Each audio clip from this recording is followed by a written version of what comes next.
પાટણ નગરપાલિકા તથા પ્રશાસનની બેધારી નીતિ। આજ રોજ રેલવે સ્ટેશન રોડ પર સાઈડમાં ઊભા રહેતા દેવી પૂજક સમાજના લોકો જે દરરોજ અહીંયા ફ્રૂટની લારીઓ ફળફળાદી વેચી ઘરનું ગુજરાન પરાણે ચલાવે છે, તો આજ રોજ નગરપાલિકા તથા પ્રશાસને 500 રૂપિયાની દંડની પાવતી આપતા દેવી પૂજક સમાજ ખૂબ જ રોષે ભરાયેલ છે।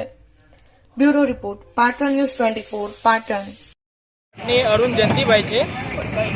અમે સર્વ બધા મિત્રો અહીંયા ભેગા મળીને પાટણ શહેરમાં ધંધો કરીએ છીએ।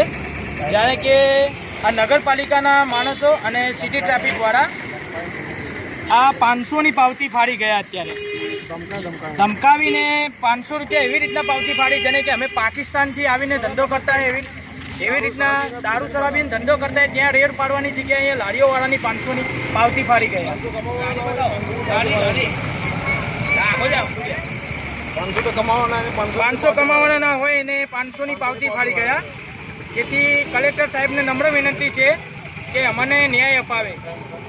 ગેસ્ટ હાઉસમાં ધંધા ચાલે છે ત્યાં જઈને રેડ નથી પાડતા, ત્યાં આવડા ધંધા ચાલે દારૂખાનામાં જઈને રેડ નથી પાડતા, અને અમારે સામાન્ય માણસોને, સામાન્ય જાતિના માણસોને આવી રીતના પાવતી ફાડીને